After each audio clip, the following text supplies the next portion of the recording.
Hello विद्यार्थी मित्रों, आप सबનું આપણી એપ યુટ્યુબ ચેનલ પર હાર્દિક સ્વાગત છે।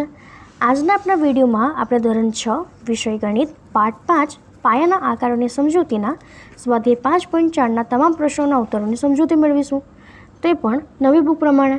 તે પહેલાં તમે જો આપણી ચેનલને લાઇક શેર અને સબસ્ક્રાઈબ ન કરી હોય તો જરૂરથી કરી દેજો અને આગળના વિડીયો જો ન જોયા હોય તો જરૂરથી જોઈ લેજો।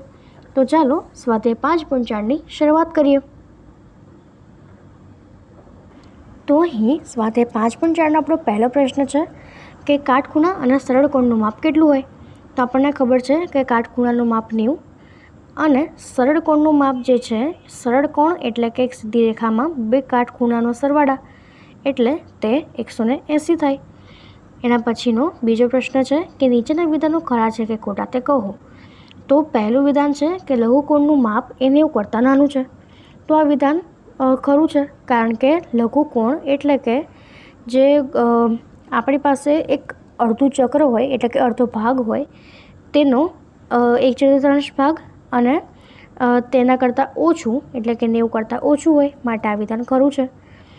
ગુરુકોણનું માપ એ 90 કરતાં નાનું હોય તો આ વિધાન ખોટું છે।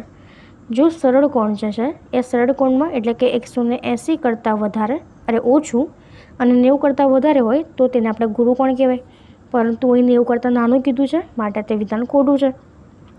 ત્રીજું, સરળ કોણનું માપ 180 કરતાં વધારે છે તો આ વિધાન પણ આપણું ખોટું છે, કારણ કે સરળ કોણ એટલે કે 180નો ખૂણો જે બનાવે એને આપણે સરળ કોણ કહીએ।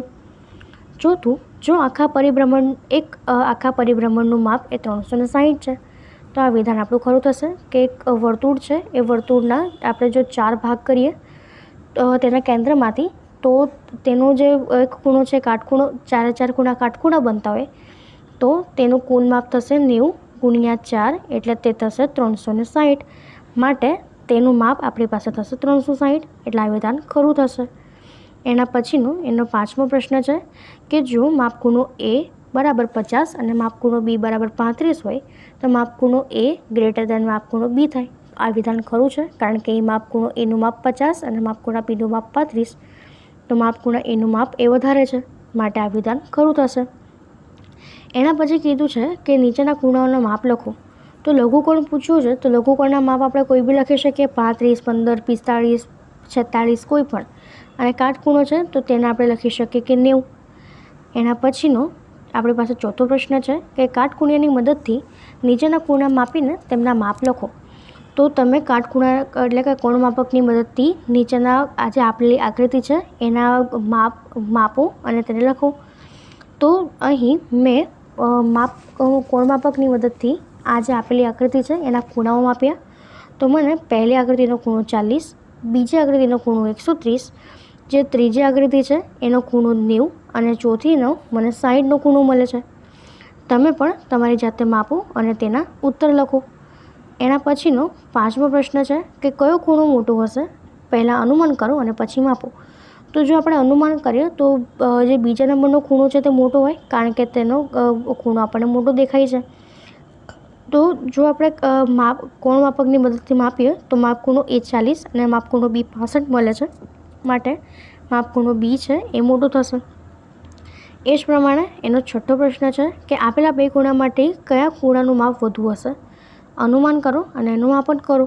તો બીજા નંબરનો ખૂણો હશે એ મોટો હશે અને તમે કોણ માપકની મદદથી તેનું માપ માપી લેજો। એના પછીનો એનો સાતમો પ્રશ્ન છે કે ખાલી જગ્યાઓ લઘુ, ગુરુ, કાટખૂણા અને સરળ કોણનો ઉપયોગ કરીને પૂર્ણ કરો। તો એની પહેલી ખાલી જગ્યા છે કે એવો ખૂણો કે જેનું માપ કાટખૂણા કરતાં ઓછું હોય।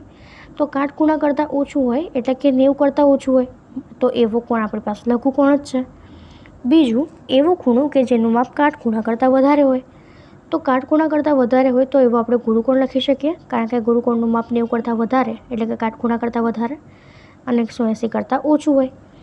એના પછી સી છે કે એવો ખૂણો કે જેનું માપ બે કાટખૂણાના માપના સરવાળા જેટલું હોય, તો તે આપણે સરળ કોણ લખી શકીએ। સરળ કોણ એટલે કે એક સીધી રેખા એના પર બે કાટખૂણાનો સરવાળો થાય તો તે આપણું સરળ કોણ બનશે। ચોથું, બે ખૂણાઓના માપનો સરવાળો કાટખૂણા જેટલો હોય તો તેમાંનો એક ખૂણો એ હંમેશા માટે લઘુકોણ જ હોય। હવે એના પછીનો આપણી પાસે પાંચમી ખાલી જગ્યા છે કે બે ખૂણાઓના માપનો સરવાળો એ સરળ કોણ જેટલો હોય અને તેમાંનો એક લઘુકોણ છે, તો બીજો ખૂણો જે છે એ આપણી પાસે ગુરુકોણ મળે. હવે એનો 8મો પ્રશ્ન છે કે આકૃતિમાં દર્શાવેલ ખૂણાના માપ લખો. તો તમારે કોણ માપકની મદદથી આપેલી જે આકૃતિઓ છે તેના ખૂણાઓ માપવાના છે અને તેના ખૂણાઓ તમારે લખવાના છે. તો જો મેં અહીંયા પહેલી આકૃતિને માપી તો મારી પાસે તેનો ખૂણો 30, બીજી આકૃતિનો ખૂણો 120, ત્રીજી આકૃતિ જે છે એનો ખૂણો મારી પાસે 60, ચોથીનો અને 150 મળ્યો. તો તમે પણ તમારી જાતે તેને માપીને તેના ખૂણાઓ લખી શકો છો. હવે આપણો 9મો પ્રશ્ન છે કે એક આકૃતિમાં ઘડિયાળના 2 કાંટા વચ્ચેના ખૂણાના માપ શોધો. તો તમારે ઉપરના પ્રશ્નોની જેમ જ કોણ માપકની મદદથી આપેલી જે આકૃતિ છે તેના ખૂણાઓ માપવાના છે અને તેને લખવાના છે. તો મને અહીં પહેલી આકૃતિનો ખૂણો જે છે એ 90, બીજીનો 30, એવી જ રીતે જે ત્રીજી છે તેનો મને 180 મળ્યો છે. તમને પણ એ પ્રમાણે મળશે. અને એનો 10મો પ્રશ્ન છે કે તપાસો કે આપેલ આકૃતિમાં ખૂણાઓનું માપ છે. બહિર્ગોળ લેન્સ એટલે કે બિલુરી કાચ વડે આ આકૃતિ જુઓ. શું આ ખૂણો મોટો લાગે છે? શું ખૂણાનું માપ બદલાય છે? તો જો આપણે તેને બહિર્ગોળ લેન્સ એટલે કે બિલુરી કાચ વડે દેખીએ તો તેનું માપ એટલે કે તેનો ખૂણો આપણી પાસે નહીં બદલાય. એટલે લખી શકાય કે ના, ખૂણાનું માપ બદલાશે નહીં. હવે એ જ પ્રમાણેનો એનો 11મો પ્રશ્ન છે કે દરેક ખૂણો માપો અને વર્ગીકરણ કરો. તો અહીં આપણે જો દરેક ખૂણો માપીએ અને એનું વર્ગીકરણ કરીએ તો ખૂણો AOB જે છે એ 40નો થશે અને તે આપણો લઘુકોણ થશે. એ જ રીતે જે માપ ખૂણો AOC છે તે આપણી પાસે 130 થશે અને તે ગુરુકોણ થશે, જે 90 કરતાં વધારે છે. પછી માપ ખૂણો BOC છે તે આપણી પાસે 90 થશે કે જે આપણો કાટખૂણો છે. પછી માપ ખૂણો DOC છે એ પણ 90 થશે, જે આપણો કાટખૂણો બનશે. ત્યારબાદ જે DOA છે એ આપણી પાસે 180 છે, જે ગુરુકોણ છે ને 90 કરતાં વધારે છે. એ જ પ્રમાણે જે DOB છે તે 180 છે અને જે સરળ કોણ કરતાં વધારે થાય છે. તો અહીં આપણો આ સ્વાધ્યાય પૂર્ણ થાય છે. જો તમને આ સ્વાધ્યાયમાં કોઈ ડાઉટ હોય તો કોમેન્ટ સેક્શનમાં જરૂરથી જણાવજો અને આપણી ચેનલને લાઇક અને સબસ્ક્રાઈબ જરૂરથી કરી દેજો. Thank you.